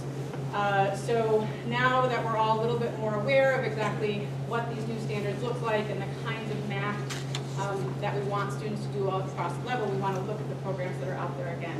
One thing that I find very promising is going to more of a workshop model like we do for ELA in math instruction that allows a lot more differentiation because students would be able to do math a little bit more at their own levels, even though you're doing a whole class instruction, but then having them move into smaller groups. And that happens a lot at our primary grades, I would say. It doesn't happen as much as you move up, and I think that's where we start to see some of the numbers or the gaps spreading. So that's one big focus for this school year. But also, if we're going to do no program, I want to introduce it much like we did with Teachers College. I want to make sure that we can really support teachers' work with it, that they can dig deeply into the program and really understand it and have support throughout the district to help them build a strong curriculum. So that's what I'm looking at. We're also talking with neighboring districts whose scores are better than ours to see, to get an idea of what programs they're using to start our level. But ultimately, I am incredibly proud of the work that our teachers do. They stay focused on student achievement all the time, at the same time trying to maintain students' social and emotional wellness, and that's not an easy task for our teachers, I think. And I appreciate the work that our administrators, I definitely appreciate the work that Mrs. Brooks does to support our teachers and support all of us as we try to move this forward. Any other questions or comments? Just a comment that our schools did perform within good standing, so the designation, they're all GS. So That's good. it's good to know. Say that way. Although refusal rate is probably going to ding itself up. But yeah. All right. Good. All right. Thank you. Thank you. Thank you, everyone.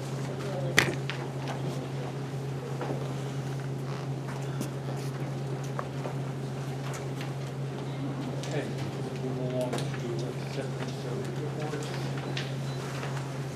Be resolved, the Board of Education, upon the recommendation of the superintendent, acknowledges reviewing and accepting the following reports that were presented at this meeting of Board of Ed meeting minutes September 17th and October 3rd, 2019, and our curricular activity account as of September 30th, 2019, and our tax collection status. Motion, please.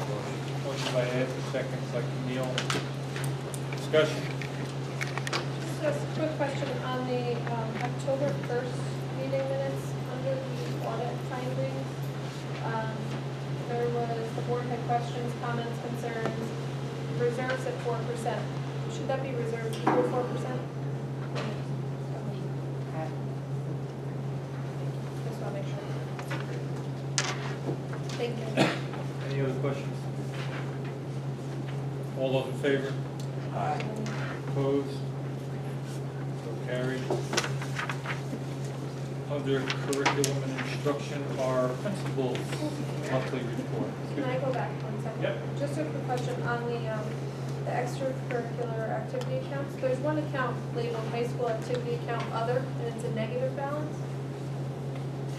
Just curious what that is. That is, that $132 is apparently haunting the software system that we use, and so we placed that in the So it's just other. a mystery. Okay. Yes. Okay. Because I asked what that was. Hello again. I don't really have anything to add to this other than, first I want to thank you for coming and taking time to walk through our school tonight and see the new areas that our staff worked on so hard over the summer. We truly do have great facilities, and it really is because of our custodial staff. So thank you, Mr. Miller and Mr. Kosher, for all the work that they do with our folks over the summer, and I think you saw that this evening. The only other thing is hopefully you all will come out, rain or shine, tomorrow night to support our one big fundraiser that we do in the fall at the local ice cream shop. It's called One Last Scoop of Summer, tomorrow 5 to 8 at Frozen Caboose. If you come early, I hear Mr. Bon Jovi's going to scoop, Mrs. Dudley Lemick's going to scoop. If you come later, it'll probably be me and Dr. Araka still there at 8 o'clock scooping ice cream. So I want to thank Joe Burby and Barbara Lemister, the owners of that local business, who this is the second year now that they've helped us by giving 10% of the proceeds that evening to our PBIS program. So hope to see you tomorrow. I know it's going to rain, but don't let the rain. Ice cream is good in any weather. That's right. You can eat it inside. Anyone have any questions? Okay. Good evening again. A couple of things I'd like to point out after the discussion, the guidance discussion today. Our annual career fair is coming up November 1st. It's always a quite popular event with our students and with our local community members that come in to present different career opportunities for students. It's talked about quite a lot afterwards, and it's expanded each year. So that's coming up on November 1st. Ms. Connors does an incredible job of putting that together. Also, I do want to point out that our Too Good for Drugs program is up and running again this year, thanks to Ulster County. It's a great program for our 6th graders, and I was talking to the presenter of that program today. They're receiving it very well, so that's going well too. And then our middle school programs, last year we didn't run Diversity Day because it is quite an undertaking to put it on. However, at least from 3 different student groups we've heard, why didn't we have Diversity Day last year? So if that's what happens, then we need to go back and do it again. So we'll be putting on Diversity Day in the spring with the idea of always touching on those issues that have a tendency to separate us as a community and work on ways to not have it separate us, but rather bring us together. So, questions?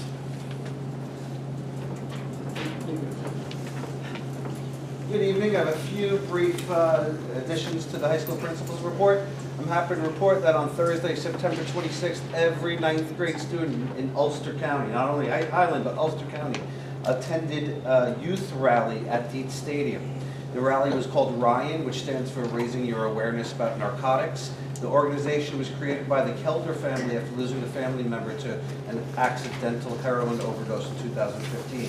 Various agencies were present to provide resources to students with information about healthy alternatives to substance use and where to go if you need help or suspect a friend might need help. The keynote speaker was Tony Hoffman, the #1 opioid speaker in the country, dedicated to promoting awareness. He's a former BMX champion. He shared his life journey from opioids to prison to rebuilding his life's purpose and recovery. 110 Highland High School freshmen attended, along with 10 chaperones. Again, that was every Ulster County high school sent their 9th graders. So I couldn't go, but I'm sure it would have been a sight to see everybody there. Also, I'd like to congratulate one of our high school Spanish teachers, Maria Ferraro. Ms. Ferraro was sworn in as an American citizen at a ceremony on Friday, October 4th in Dutchess County.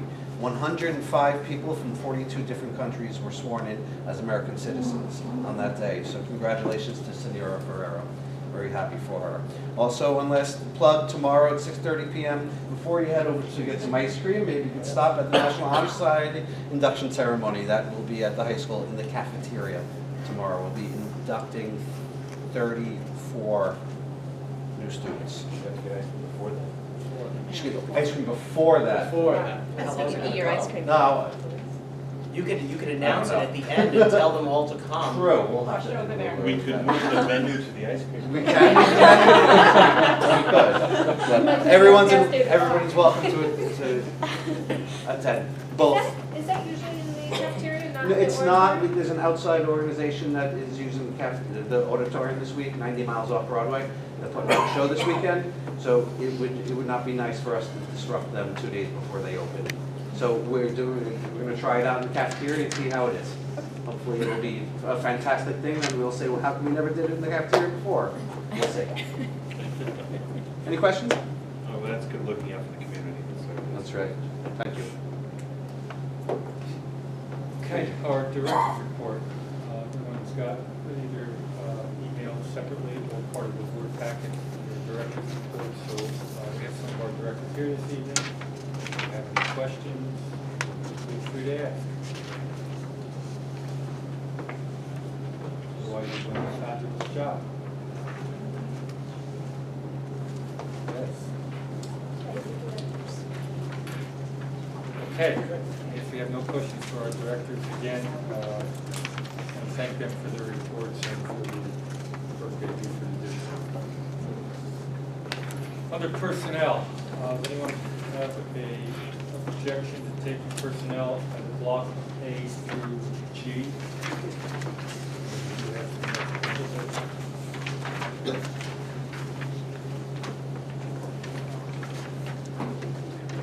have some appointments. We have our teaching substitute appointments, non-teaching substitute appointments.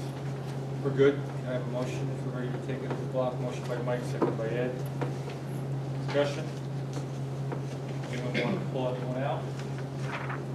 No, I just had a question, the ARCH program, that's the after-school program? So that's the after-school program, so we have a student who is in Spanish. So we're going to have Miss Ellis, so it'll just be 1 day a week. She'll do Spanish for that student, so he can keep up on his Spanish. Okay, any other questions? We have a motion to take personnel as a block, A through G. All those in favor? Aye. Opposed? So carried. We do have two of our people just got appointed, Mr. President, here. So you met Marilyn, but I'll have each of them stand, just introduce themselves, what position and building they're in. So maybe Marilyn, you can introduce yourself again and what position you'll be doing. Hi, I'm Marilyn Petrushock. I'm going to be library media specialist for the year, 1920 school year. And Chris is here. Wants to stand up. Hello, my name's Chris. I point to the .2 adaptive phys ed in the elementary school and .8 teaching assistant. Welcome to both of you and thank you.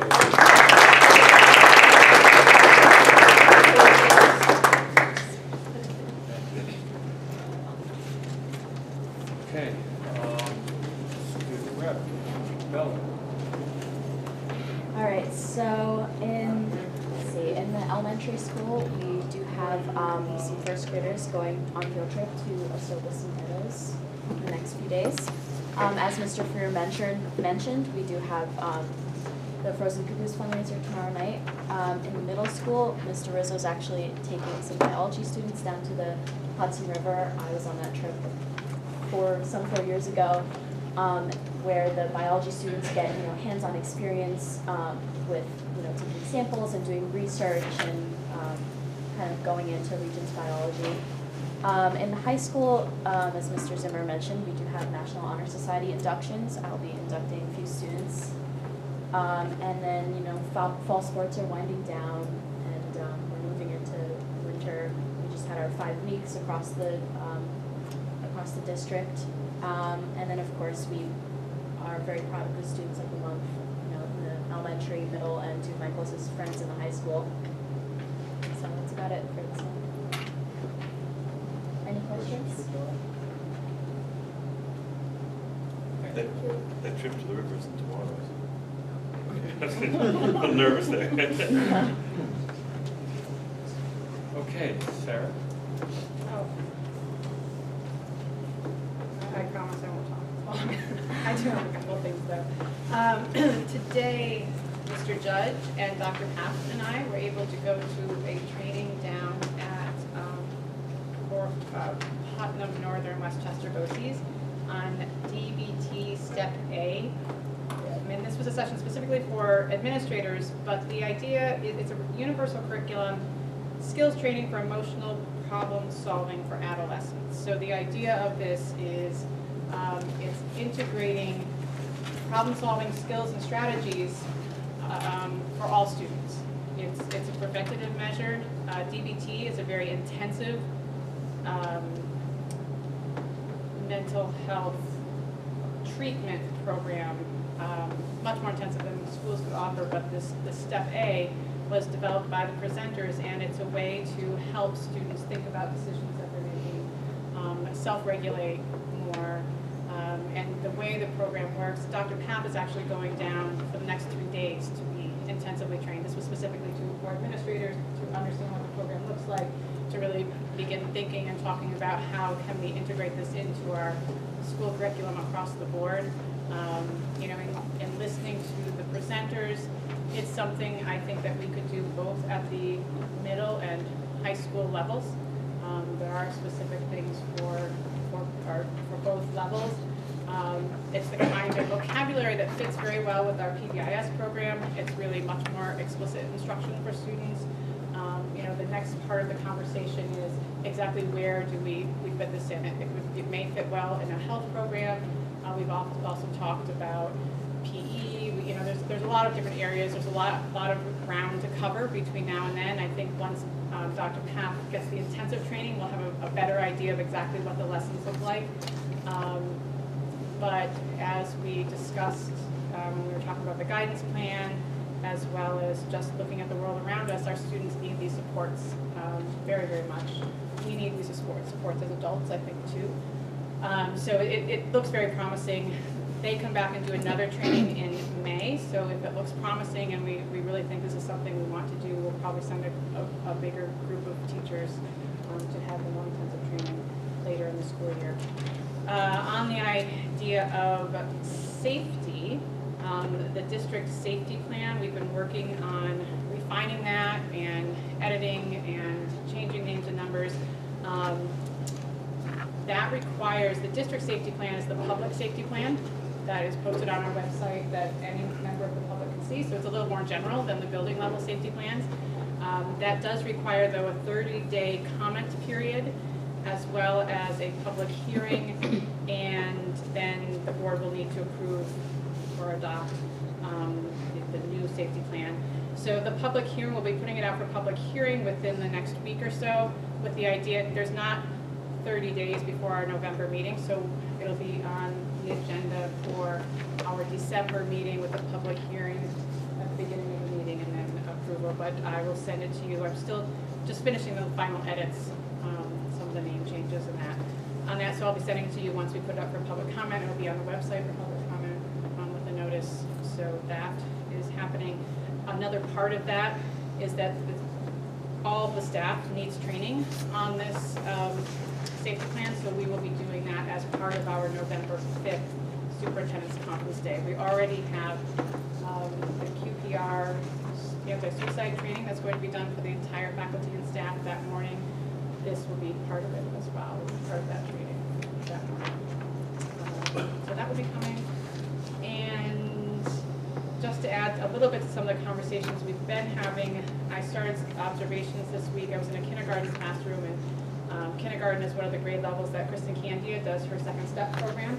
And so the teacher was using the language, and she asked her kindergartners to put on their attenta goggles, and they put on their little goggles so that they could look very carefully at the writing. Of course, kindergartners are not writing sentences, but they're drawing and talking about, and so they had their attenta goggles on to pay close attention to what they were doing. It was quite sweet.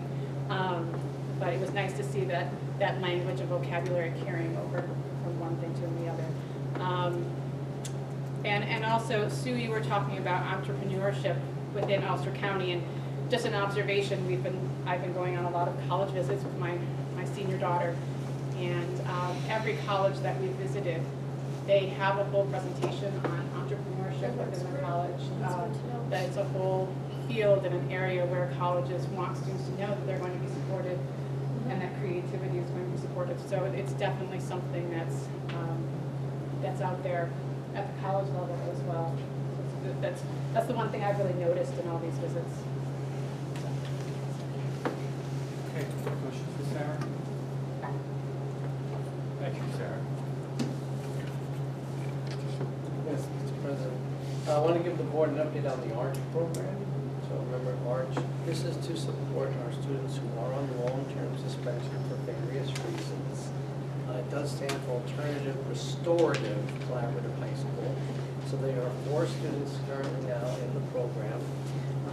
In addition to their classes that they're taking, they are receiving counseling once a week. And they are busy now working on their restorative projects. So we have a student who is working on a lesson on anti-vaping and the dangers of vaping, and he'll be delivering that lesson to a health class.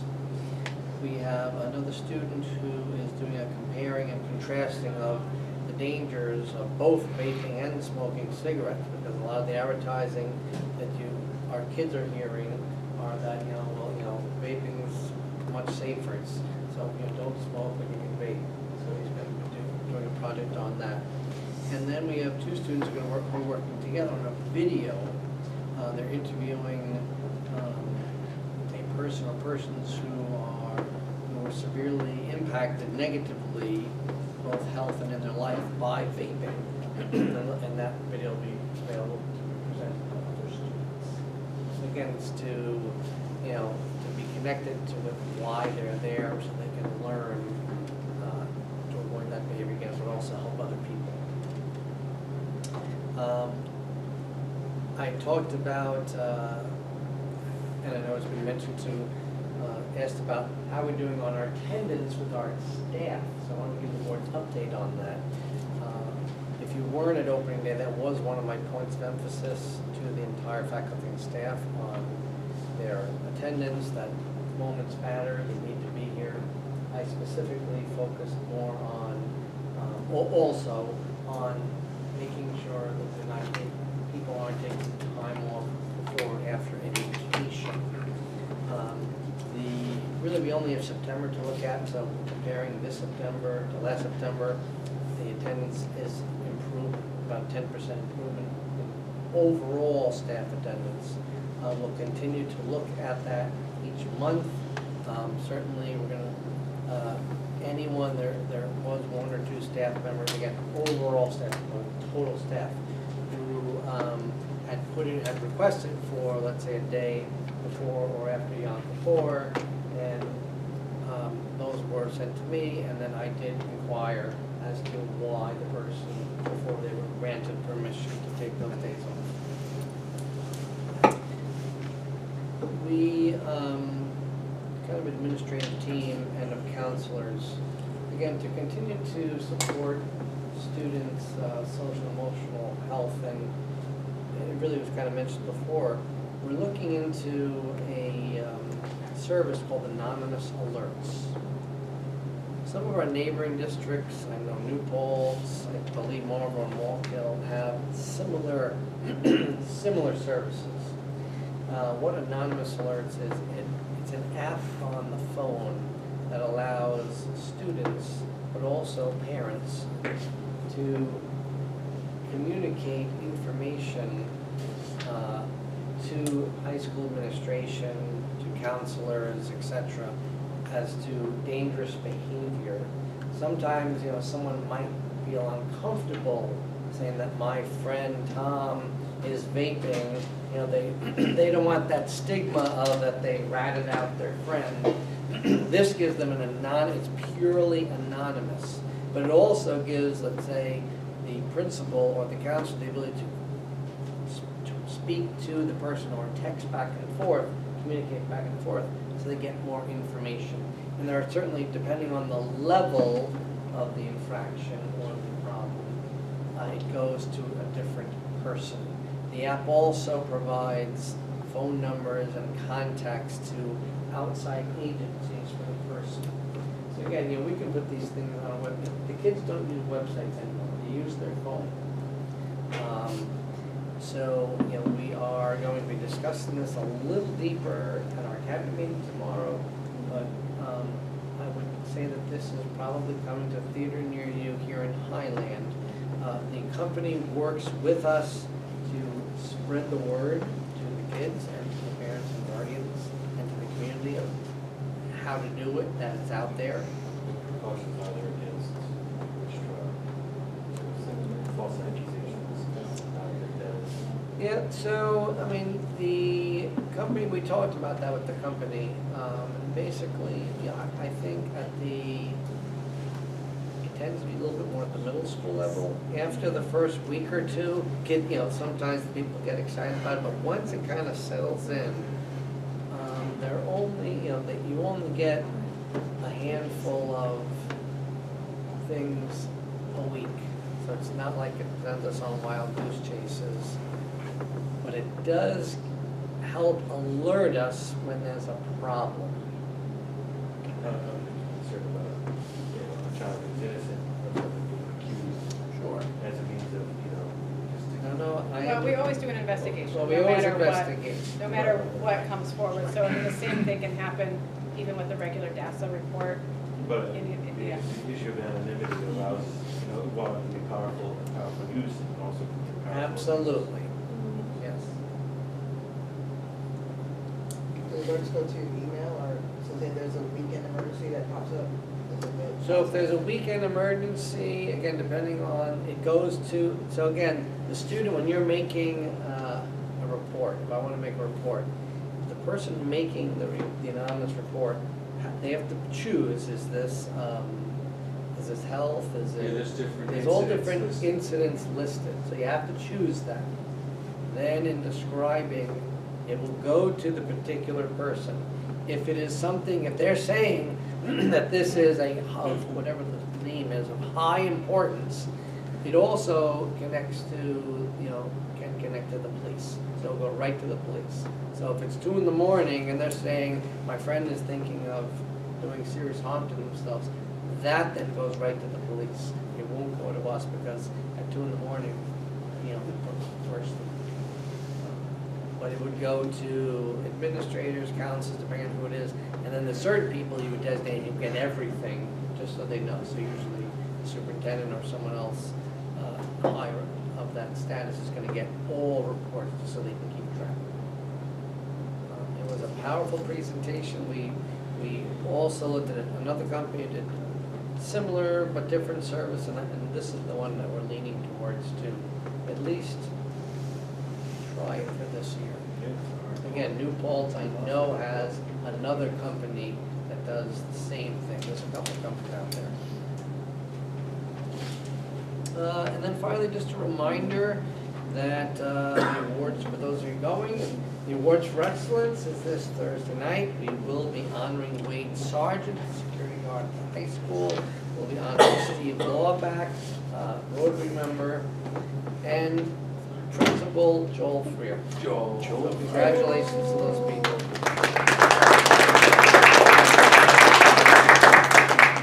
That is all I have. Any questions for the superintendent? The anonymous alerts is a COSA through BOCES, so it's all, it is aidable.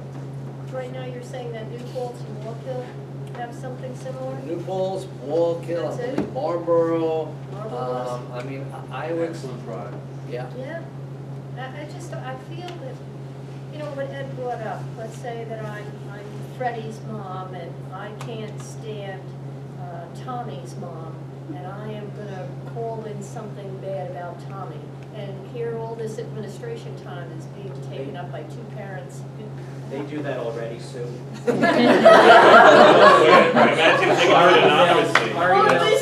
Our emails sometimes, sometimes our emails blow up overnight with something like that. Yeah. Sometimes it'll be on Facebook.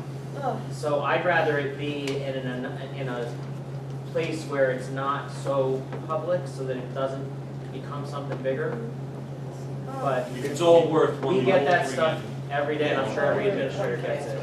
And there's a lot of studies. This is research-based. It is an excellent product because what we're asking the digital natives to do, right? kids coming to school now, they're digital native, is to, hear something, say something, is something totally different to that generation. This is how they hear something, say something, How long and have just you having had- that meeting. How long have you had the product? 2 years. It's never been abused. All right. And if somebody is abusing it, the man, the one that I was talking to, you can block people from putting certain addresses, from putting things in. We haven't had to do that. As you research it, and if you find it's not credible and it's constant, you have a way to. Unless they have a VPN. If anything, you reached out. The worst that could happen is someone's okay. Yes, there's some time there, but the amount of time that you wouldn't believe, unfortunately, the amount of administrative time that gets burned chasing a lot of these things down rabbit holes. Having it come to you is a good thing. Okay. It's worth a try, in my opinion. And our support staff is very supportive of it. Yes. 2 years speaks volumes. But our psychologists, our social workers, If you do counselors were very supportive. If you do a of the idea. safety audit, these types of products rank very, very high. Because you're just tapping into the tools that students use today. Okay, move on to Board of Education and business. Our overnight trips be resolved. The Board of Education, based upon the recommendation of the superintendent, approves the following overnight trips as presented to the board at this meeting. High school Canada trip, December 6, 2019, December 8, 2019, cost is $385 per student. Our senior trip, Walt Disney World, April 25th, 2020 to April 28th, 2020, approximately $950 per student. And our middle school Boston trip, May 14, 2020 to May 15, 2020, $350 per student. Can I have a motion, please? Motion by Heather, second by Ed. Discussion? And I certainly want to thank the teachers and advisors and staff members who are putting these trips together and chaperoning these trips. So from someone who has done that, it's a fantastic experience for the kids, but, there's not a big line of people who want to chaperone a bunch of middle school kids to Boston or go to Florida. It sounds glamorous, but I've done it. When you go to Disney, you are not sleeping because we want to keep them busy. So it's exhausting. So I really want to thank the teachers and administrators who do go on these trips. And again, there's obviously scholarship for those that Yes. have a difficult time. Yes. Okay. Anybody have any questions? All those in favor? Aye. Opposed? So carried. All right, certification of lead evaluators, building principals. Be it resolved, the Board of Education pursuant to the provisions of Education Law Section 3012-D and Part 30-3.10 of the Regents Rules, hereby certifies that the following individuals have completed all the necessary training to be certified as lead evaluators of building principals. Sarah W. Leonard, Assistant Superintendent. Can I have a motion, please? Motion by Heather, second by Camille. Discussion? All those in favor? Aye. Opposed? So carried. The old business, I think we did well here, the district. Can I just ask one question? I know I just my time slot earlier, but under the tax collection status, it looks like we're at 47.59% this year. Is that right? That's as of October 2nd or September 30th. So that's earlier than we've typically gotten reports, is that right? Yeah, this is a report that is telling you where we are in the process. October 3rd was the last day without penalty, I think, so now we're in the penalty phase. Is it seem consistent with what we had last year? Okay. I was just looking back at last year, it must have been a different time period, because it was Yeah, 90%, there wasn't a and I was report. like, what is going? There wasn't So a it got me a little report nervous, last that's year. all. The final report. no? Okay, yeah. Thank you. Yep. Anything else for old business with the Marshall District? Okay. Open the meeting up to public comment.